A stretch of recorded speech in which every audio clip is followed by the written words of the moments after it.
ধন্যবাদ সবাইকে। আজকের লেকচারে আজকে আমরা আলোচনা করব ডি ফ্লিপ ফ্লপ নিয়ে, ক্লকড ডি ফ্লিপ ফ্লপ নিয়ে। গত লেকচারে আমরা দেখেছি জে কে ফ্লিপ ফ্লপ নিয়ে আমরা কথা বলেছি। জে কে ফ্লিপ ফ্লপ কী জিনিস, জে কে ফ্লিপ ফ্লপ কীভাবে কাজ করে সেই জিনিসগুলো আমরা দেখেছি। টাইমিং ডায়াগ্রাম সহ আমরা প্রপার এক্সপ্লেনেশন দিয়েছি প্রত্যেকটা কেসের ক্ষেত্রে, যে জে কে ফ্লিপ ফ্লপের প্রত্যেকটা স্টেটের ক্ষেত্রে কীভাবে কাজ করে, টগল কেন হচ্ছে, কিভাবে হচ্ছে, সেই জিনিসগুলো নিয়ে আমরা কথা বলেছি। আজকে আমরা কথা বলবো ডি ফ্লিপ ফ্লপ নিয়ে, ক্লকড ডি ফ্লিপ ফ্লপ। প্রথমেই বলে নিই, ডি ফ্লিপ ফ্লপ এর ডি স্ট্যান্ডস ফর ডেটা। কেন এটাকে ডেটা বলা হচ্ছে এটা আমি একটু পরে ব্যাখ্যা দিচ্ছি। আসলে ডি ফ্লিপ ফ্লপ অনেকটা জে কে ফ্লিপ ফ্লপ বা এসআর ফ্লিপ ফ্লপের মতো কাজ করে। মূলত এটি জে কে ফ্লিপ ফ্লপের মতো কাজ করে, একটি পার্থক্য আছে, সেটা হচ্ছে ডি ফ্লিপ ফ্লপের আমরা যদি একটু স্কিমেটিক ডায়াগ্রামটা দেখি তাহলে খেয়াল করব এসআর ফ্লিপ ফ্লপ এবং জে কে ফ্লিপ ফ্লপে ইনপুট ছিল দুটি এবং আউটপুট ছিল দুটি, কিন্তু ডি ফ্লিপ ফ্লপে আমার আউটপুট হচ্ছে একটি, যেটি হচ্ছে শুধুমাত্র ডি, এবং এর সাথে আর অন্য কোনো তেমন পার্থক্য নেই জেকে ফ্লিপ ফ্লপের। এখানে একটি ক্লক আছে যেটা জেকে ফ্লিপ ফ্লপেও ছিল, এস ট্রিগার্ড জেকে ফ্লিপ ফ্লপে এরকম একটি ক্লক ছিল। পার্থক্য হচ্ছে ইনপুটে এখানে আমাদের ডি হচ্ছে, মানে ইনপুট হচ্ছে একটি, এবং এটা হচ্ছে আমাদের সেই টেবিল, ডি ফ্লিপ ফ্লপের জন্য টেবিল। খেয়াল করে দেখেন, ডিতে যখন আমরা জিরো দিচ্ছি ডি ফ্লিপ ফ্লপের কিউ আউটপুটে পাচ্ছে জিরো, ডিতে যখন ওয়ান আসতেছে ইনপুট আকারে তখন কিউ এ আসতেছে ওয়ান। একটু খেয়াল করলে দেখতে পাবেন যে এখানে আমরা একটা টাইমিং ডায়াগ্রাম দেখতে পাচ্ছি। আমাদের এই ডি ফ্লিপ ফ্লপটি একটি পিজিডি ড্রিভেন ফ্লিপ ফ্লপ। এই টাইমিং ডায়াগ্রামটা যদি আমরা ভালো মতো একটু এক্সামাইন করি তাহলে দেখতে পাবো ডি এর ভ্যালু শুরুতে যখন জিরো ছিল তখন পিজিটিতে পজিটিভ গোয়িং ট্রানজিশনে সময় আমার কিউ এর ভ্যালু আমি পূর্ব অবস্থা ছিল ওয়ান, সেটা পরিবর্তন হয়ে আসলে হচ্ছে জিরো। দেখেন কিউ এর ভ্যালু ছিল প্রথমে ওয়ান, সেটি পরিবর্তন হয়ে আসলে হচ্ছে জিরোতে। আচ্ছা, এবং ডি এর ভ্যালু পরবর্তী পিজিটি অর্থাৎ এই পিজিটি থেকে এই পিজিটি যাওয়ার আগ মুহূর্তে ডি এর ভ্যালু জিরো থেকে পরিবর্তন হয়ে ওয়ান হয়ে গেল, কিন্তু সেই পরিবর্তনটা ততক্ষণ পর্যন্ত ফ্লিপ ফ্লপে আসবে না যতক্ষণ পর্যন্ত আমার এই পিজিটিটা না পাবে। তো এই পিজিটি যখন আসলো তখন এই ডি এর ভ্যালু ছিল ওয়ান, এবং ওই ওয়ান থাকার কারণে আমি কিউ আউটপুট আকারে পেলাম কি জিরো থেকে এটা হয়ে গেল ওয়ান, এবং এইভাবে চলতে থাকবে। এটা হচ্ছে ডি ফ্লিপ ফ্লপের বৈশিষ্ট্য। এখন মজার বিষয় হচ্ছে যে ডি ফ্লিপ ফ্লপের সাথে জে কে ফ্লিপ ফ্লপের আসলে মিল কোথায়। আমরা যদি একটু এই সার্কিটের দিকে খেয়াল করি তাহলে দেখতে পাবো আসলে আমরা জে কে ফ্লিপ ফ্লপ দিয়ে ডি ফ্লিপ ফ্লপকে ইমপ্লিমেন্ট করতে পারি। কিভাবে খেয়াল করেন, আমি যদি এই জিনিসটা একটু বোঝার জন্য আমাকে আসলে আগে জে কে ফ্লিপ ফ্লপের যে টেবিলটা আছে সেই টেবিলটা আমাদেরকে আসলে একটু ভালো মতো দেখা দরকার, যে আসলে জে কে ফ্লিপ ফ্লপের সাথে ডি ফ্লিপ ফ্লপের টেবিলের পার্থক্যটা কোথায়। আমরা যদি একটু দেখি, খেয়াল করেন জে কে ফ্লিপ ফ্লপের ক্ষেত্রে কী ছিল, জিরো জিরোর ক্ষেত্রে ক্লক পালসের ক্ষেত্রে ছিল হচ্ছে কিউ নট, মানে নো চেঞ্জ। যেহেতু আমার এখানে একটা ইনপুট তার মানে হচ্ছে ডি ফ্লিপ ফ্লপের ক্ষেত্রে এটা আমাদের নাই, প্রয়োজন নাই। এখানে আছে হচ্ছে জে কে ফ্লিপ ফ্লপের ক্ষেত্রে ওয়ান ওয়ানের ক্ষেত্রে টগল, যেহেতু আমার একটা ইনপুট সেক্ষেত্রে এটাও আমাদের প্রয়োজন নাই। এখন খেয়াল করে দেখেন এখানে জে এবং কে এর মধ্যে দেখেন যখন জেতে আমার ওয়ান আসতেছে তখন কিউতে আসতেছে ওয়ান, যখন জেতে আসতেছে জিরো কিউতে আসতেছে জিরো, এবং কে হচ্ছে তার রিভার্স ইনভার্টেড ইনপুট। যেখানে কেতে যখন জিরো তখন কিউতে ওয়ান। তার মানে কি, আমরা যদি এই জে কে ধরে নিই ডি আর এই কে কে ধরে নিই ডি বার, তাহলে আমরা বুঝতে পারবো যে আসলে এখানে এই দুটো কম্বিনেশন ছাড়া আর কোনো কম্বিনেশন আসা পসিবল না। এখন যেহেতু আমরা এখানে ডি কে শুধুমাত্র কনসিডার করতেছি, তার মানে আমরা একটা জে কে ফ্লিপ ফ্লপে যদি একটা ইনপুট ডি নিই এবং তাকে যদি ইনভার্ট করে কে তে ইনপুট দিই, তাহলে একটা জে কে ফ্লিপ ফ্লপ আর একটা ডি ফ্লিপ ফ্লপ আসলে একইভাবে কাজ করবে। এই থিমটাকে মাথায় রেখে, এই কনসেপ্টকে মাথায় রেখে আমরা আসলে ডি ফ্লিপ ফ্লপ দিয়ে জে কে ফ্লিপ ফ্লপ দিয়ে ডি ফ্লিপ ফ্লপকে ইমপ্লিমেন্ট করতে পারি। কিভাবে?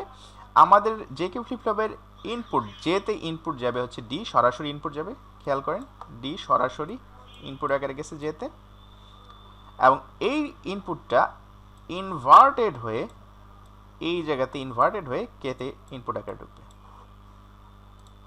বাস, আমাদের আর কিছু দরকার নেই, আমরা অলরেডি ডি ফ্লিপ ফ্লপকে ইমপ্লিমেন্ট করে ফেলেছি। এবং এখানে আউটপুট আকারে আমরা দুটো আউটপুট পাচ্ছি, একটা হচ্ছে কিউ এবং হচ্ছে কিউ বার।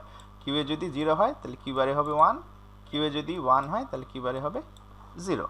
এটা আমরা অলরেডি গত লেকচারে দেখেছি।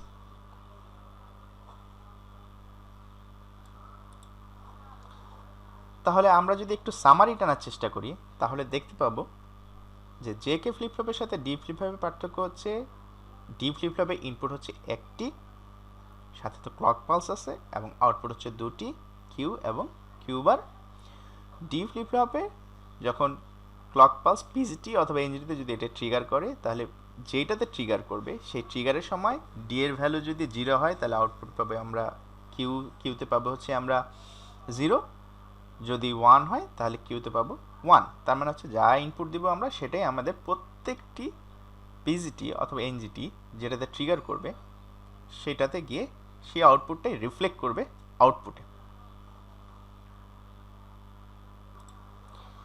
এখন যদি আমরা একটু ডি ফ্লিপ ফ্লপের একটু প্রপার্টিজের দিকে খেয়াল করি, তাহলে একটু দেখতে পাবো যে আমার ডি ফ্লিপ ফ্লপে ইনপুটে যে ভ্যালুই থাকুক না কেন, ইনপুটের উপর ভিত্তি করে আউটপুটে সে ভ্যালুটা একটি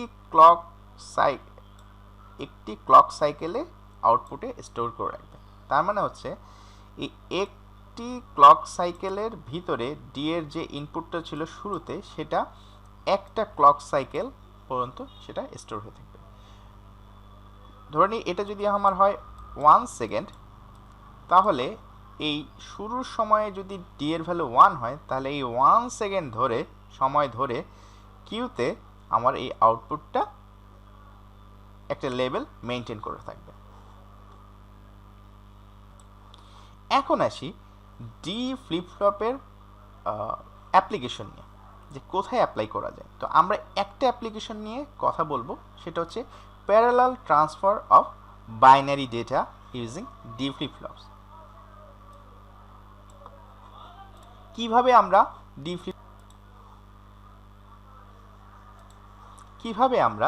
ডি ফ্লিপ ফ্লপ দিয়ে একটি parallel data transfer system design করতে পারি। খেয়াল করে দেখেন, এই অংশটুকুকে নিয়ে আমরা যদি চিন্তা করি, এটা হচ্ছে আমাদের কম্বিনেশনাল লজিক সার্কিট। অর্থাৎ এখানে একটা সার্কিট আছে, যে সার্কিট থেকে 3টি ডেটা লাইন বের হয়েছে, এক্স, ওয়াই এবং জেড। এখন এই ডেটা লাইনগুলো থেকে যে ডেটাগুলো বের হয়েছে, সেই ডেটাগুলোকে আমি প্যারালালি ট্রান্সফার করতে যাচ্ছি অন্য একটা সিস্টেমে। তো ট্রান্সফার করার জন্য আমাকে যেটা করতে হবে, এই ডেটাগুলোকে আমাকে কোথাও না কোথাও টেম্পোরারিভাবে স্টোর করে রাখতে হবে, এবং প্রতি ক্লক সাইকেলে এই ডেটাগুলোকে সেন্ড করতে হবে কোন একটা জায়গায়। অর্থাৎ এখানে আছে কিছু একটা আছে যার সাথে আমার এই প্রত্যেকটা লাইন কানেক্টেড, এবং এই ডেটাগুলো এখানে একটা নির্দিষ্ট সময়ের জন্য স্টোর হয়ে থাকবে, বা প্রতি ক্লক সাইকেলে স্টোর হয়ে থাকবে, এবং প্রতি ক্লক সাইকেল পরপর এটা রিনিউ হবে, যেটা হয়ে থাকে আসলে প্যারালাল ডেটা ট্রান্সফারে। খেয়াল করে দেখেন, আমরা যদি এই প্যারালাল ডেটা ট্রান্সফারের ক্ষেত্রে যদি হচ্ছে আমরা 3টে ডি ফ্লিপ ফ্লপ ইউজ করি 3টে লাইনের জন্য, তখন কি হচ্ছে, ধরে নিই আমার এখানে প্রথমে আসছে 1, এখানে 0, এখানে 1, তাহলে কি হচ্ছে, এই এনজিটির সময় এই প্রত্যেকটা আউটপুটে চলে যাচ্ছে কি 1, এখানে 1 0 সরি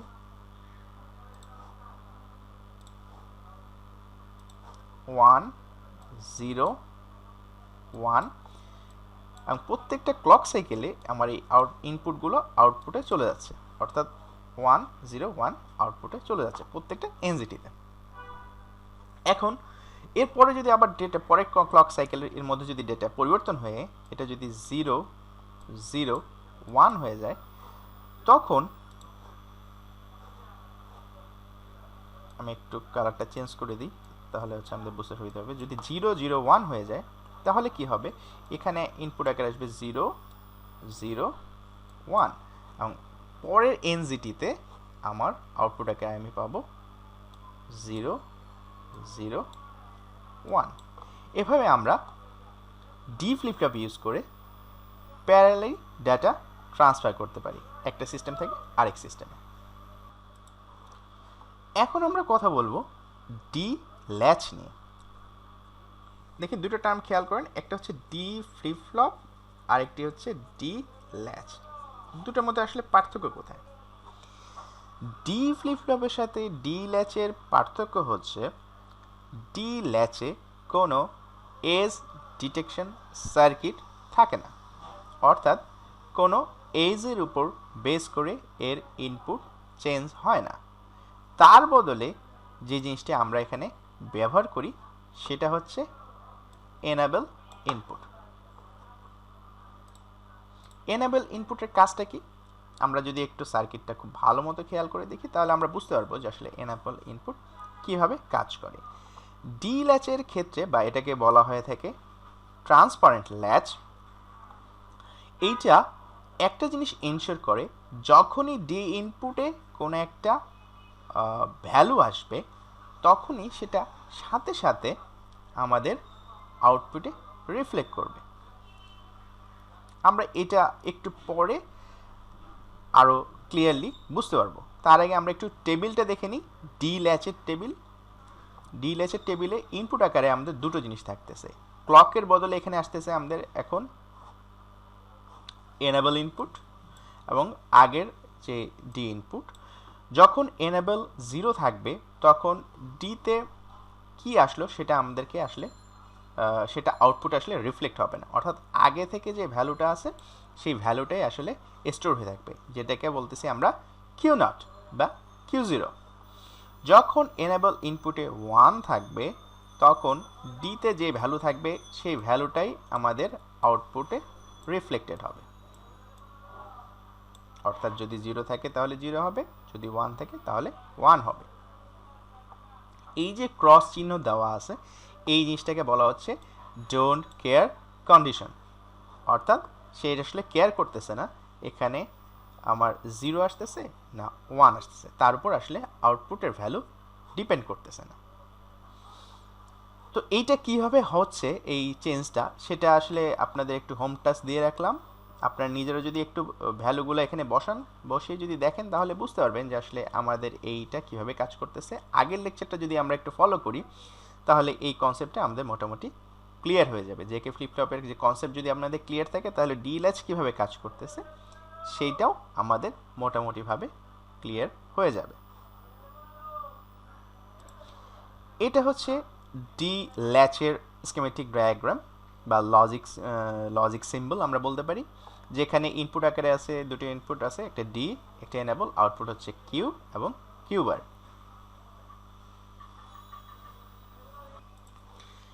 এখন আমরা ডি ল্যাচ কীভাবে কাজ করছে সেই জিনিসটা আমরা একটু দেখব। আমরা এই টাইমিং ডায়াগ্রামটা একটু দেখি। এটা একটা প্রবলেম, আমরা প্রবলেম নিয়ে ডিসকাস করতেছি না, আমরা বলা হচ্ছে এই প্রবলেমে বলা হচ্ছে যে কীভাবে ডি এর উপর ভ্যালুর উপর বেস করে, ডি এবং এনেবলের ভ্যালুর উপর বেস করে আমাদের কিউ আউটপুটে পরিবর্তন আসতেছে। তো সেই জিনিসটা আমরা দেখব। খেয়াল করে দেখেন আগের টাইমিং ডায়াগ্রামের সাথে টাইমিং ডায়াগ্রামের ডি ল্যাচের অর্থাৎ ডি ফ্লিপ ফ্লপের সাথে ডি ল্যাচের টাইমিং ডায়াগ্রামের পার্থক্যটা কোথায়? ডি ল্যাচের ক্ষেত্রে আমার এখানে আমরা এটাকে লেভেলটাকে ধরে নিই 0, এর লেভেলটাকে ধরে নিই 1। যখনই হচ্ছে আমাদের এনেবল, এই এনেবল ইনপুটটা আমাদের 0 আছে, যখনই এই এনেবল ইনপুটটা 0 থেকে 1 হয়ে গেছে তখনই ডি এর ওই পজিশনের ভ্যালুটা কত সেই জিনিসটা আসলে আমাদেরকে আগে দেখতে হবে। এই পজিশনে আমাদের ভ্যালু আছে 1, তখন কিউ পূর্বে যা 0 অবস্থা ছিল সে এনেবল যখন 1 হয়ে গেছে ঠিক তখনই এই এনেবলটাকে আউটপুটটাকে 1 করে দেবে, অর্থাৎ এই সময়ে এই ইনপুটটা আউটপুটে রিফ্লেক্ট করবে। এরপরে এনেবল যতক্ষণ পর্যন্ত 1 আছে ততক্ষণ পর্যন্ত আমার আসলে ডি এর যা ভ্যালু থাকবে সেই ভ্যালুটাই আসলে আমার রিফ্লেক্টেড হবে আউটপুটে। কি হবে খেয়াল করে দেখেন, এইখানে 1 থেকে 0 হয়ে গেছে এনেবল, কিন্তু এই যে 1 থেকে 0 হয়ে গেছে অর্থাৎ এইটুকু সময়ে আমার এনেবল কি ছিল, 0 ছিল। এখন এইটুকু সময়ের মধ্যে ডি এর ভ্যালু 1 থেকে একবার 0 হয়ে গেছে, আবার 0 থেকে 1 হয়ে গেছে, কিন্তু আমাদের আউটপুটে কোনো ধরনের পরিবর্তন আসেনি। কেন? কারণ আমাদের ডি ল্যাচের শর্ত হচ্ছে এর আউটপুট তখনই পরিবর্তন হবে যখন এনেবল অ্যাক্টিভ থাকবে, অর্থাৎ 1 থাকবে। এনেবল যখন 0 থাকবে তখন আমার ডোন্ট কেয়ার, অর্থাৎ ডিতে 1 আসলো না 0 আসলো সেটা আমার কিউতে রিফ্লেক্ট হবে না। সো আমার এটা রিফ্লেক্ট হয়নি। পরবর্তীতে যখন এনেবল 1 আছে তখন ডি এর ভ্যালু যখনই 1 থেকে 0-তে চেঞ্জ হয়ে গেছে তখনই কিউ এর ভ্যালু 1 থেকে 0-তে চেঞ্জ হয়ে গেছে, যখনই ডি এর ভ্যালু 0 থেকে 1-এ চলে গেছে তখনই কিউ এর ভ্যালু 0 থেকে 1-এ চলে গেছে। তার মানে আমার এই ল্যাচের ইনপুট আউটপুট নির্ভর করছে এনেবলের উপর। এনেবল যদি অ্যাক্টিভ থাকে তাহলে ডি এর ভ্যালু, ডি এর ইনপুট কিউয়ে সরাসরিভাবে রিফ্লেক্ট করবে বা আউটপুট আকারে আসবে। সহজ বিষয়টি।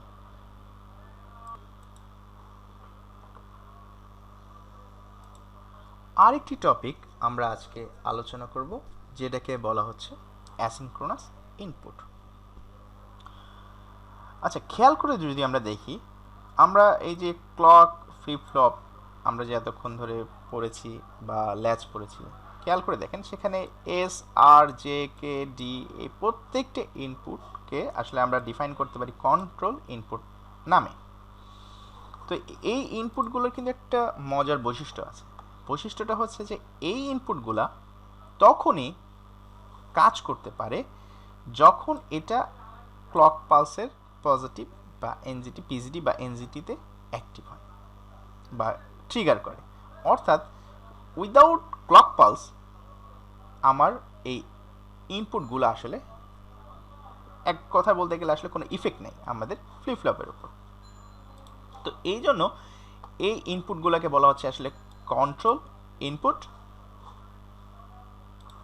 এবং এই ইনপুটগুলো আসলে হচ্ছে সিনক্রোনাস, অর্থাৎ তারা এই ক্লক ইনপুটের উপরে বেস করে আমাদের ফ্লিপ ফ্লপের উপর আসলে ইফেক্ট তৈরি করে।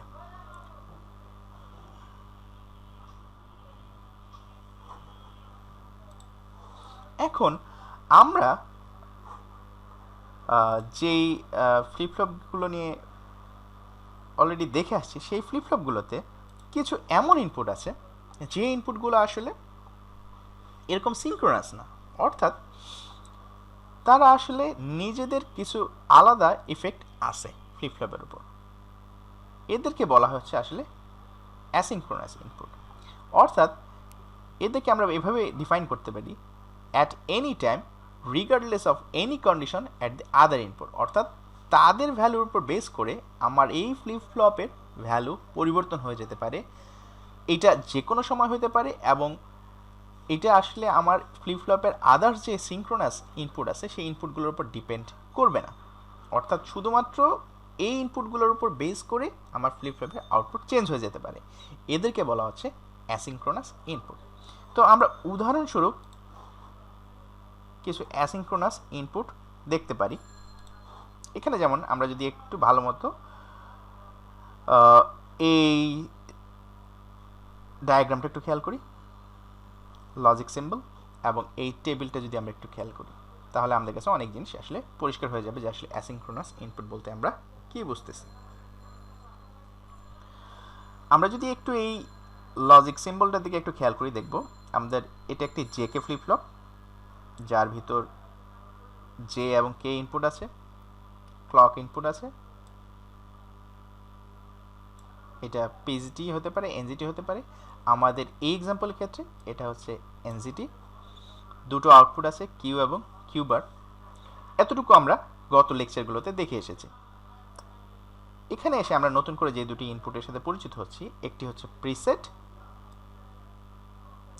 একটি হচ্ছে ক্লিয়ার।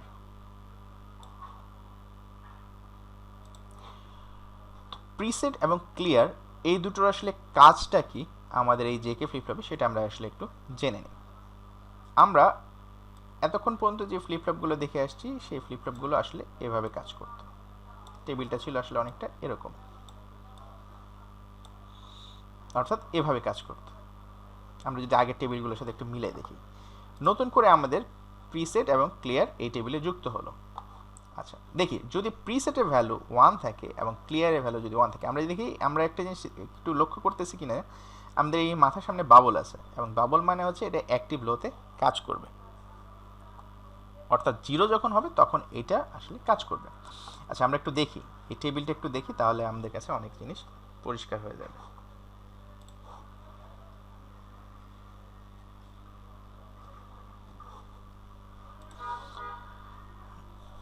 দেখেন, J is equal two 0, K is equal two 0, এবং প্রিসেট এবং ক্লিয়ারে দুটাতেই 1 আছে, তাহলে এটা একদম জে কে ফ্লিপ ফ্লপ যেভাবে আমাদের আগে কাজ করতো ঠিক সেভাবেই কাজ করবে, কোনো পরিবর্তন নেই। মানে হচ্ছে ওই কন্ডিশনগুলো ওরকমই থাকবে।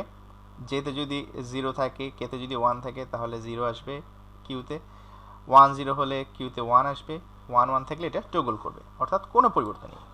পার্থক্যটা কোথায়? পার্থক্যটা হচ্ছে যখন প্রিসেটে যখন আমার 1 1 থাকতেছে, তখন আসলে আমার এই সিস্টেমে কিউতে নো চেঞ্জ, অর্থাৎ আউটপুটে আমি কোনো পরিবর্তন পাচ্ছি না, এবং এগুলো সব আছে ডোন্ট কেয়ার কন্ডিশনে। যখন প্রিসেটে আমার 1 থাকতেছে এবং ক্লিয়ার এই ইনপুটে যখন আমার 0 আসতেছে, তার মানে এই 0 ইন্ডিকেট করতেছে আমাদের যে এই ফ্লিপ ফ্লপ আছে, এই ফ্লিপ ফ্লপের যে কিউ আউটপুটটা আছে এটাকে ক্লিয়ার করে দিতে, এবং ক্লিয়ার করা মানে আমরা জানি কি 0, অর্থাৎ এই আউটপুটটা আগে যাই ছিল না কেন, যেটাই ছিল না কেন, আমার এটা হয়ে যাবে কি 0। এখন যদি প্রিসেটে 0 থাকে এবং ক্লিয়ারে 1 হয়, তখন ইনপুটে যাই থাকুক না কেন, আমার কিউতে আউটপুট আকারে আসবে 1, অর্থাৎ এর মানে কি? এর মানে হচ্ছে এটা আসলে আমাদের এই সার্কিটটাকে সেট করে দিচ্ছে, তার মানে হচ্ছে output Q is equal to 1। এখন ইনপুটে যাই থাকুক না কেন, ডোন্ট কেয়ার। যখন প্রিসেট এবং ক্লিয়ার উভয় যখন 0, তখন ইনভ্যালিড, কারণ আপনি একই সাথে একটা সার্কিটকে, একটা আউটপুটকে কখনোই সেট এবং রিসেট একসাথে করতে পারেন না। তার মানে এইটা হচ্ছে একটা ইনভ্যালিড কন্ডিশন, অর্থাৎ যদি কখনো প্রিসেট এবং ক্লিয়ারে ডাবল 0 চলে আসে, তার মানে আমার এই সার্কিটটা আসলে একটা ইনভ্যালিড সিচুয়েশনে পড়ে যাবে। তো এই ছিল আজকে আমাদের আলোচ্য বিষয়। তো আমরা আসলে একটু রিক্যাপ করি আমরা কি কি জিনিস দেখলাম। আমরা প্রথমে দেখলাম হচ্ছে D flip flop, clocked D flip flop. D flip flop কী জিনিস, সেটাকে আমরা জেকে ফ্লিপ ফ্লপের মাধ্যমে কিভাবে ইমপ্লিমেন্ট করতে পারি, একটা অ্যাপ্লিকেশন হিসেবে আমরা প্যারালাল ডেটা ট্রান্সফার কিভাবে করতে পারি সেই জিনিসটা দেখলাম। আমরা ডি ল্যাচ এর সাথে পরিচিত হলাম, যেটাকে বলা হচ্ছে ট্রান্সপারেন্ট ল্যাচ। আর ডি ফ্লিপ ফ্লপের সাথে ডি ল্যাচের পার্থক্য কোথায় সেই জিনিসটা আমরা খেয়াল করলাম। আমরা একটা টাইমিং ডায়াগ্রামের মাধ্যমে ডি ল্যাচ কীভাবে কাজ করছে সেই জিনিসটা আমরা একটু দেখলাম। আমরা অ্যাসিনক্রোনাস ইনপুটের সাথে পরিচিত হলাম, অ্যাসিনক্রোনাস ইনপুট কীভাবে কাজ করে সেটা আমরা জেকে ফ্লিপ ফ্লপের একটি এক্সাম্পল এবং একটা টেবিলের মাধ্যমে দেখতে পেলাম। তো আজ এ পর্যন্তই, ধন্যবাদ সবাইকে।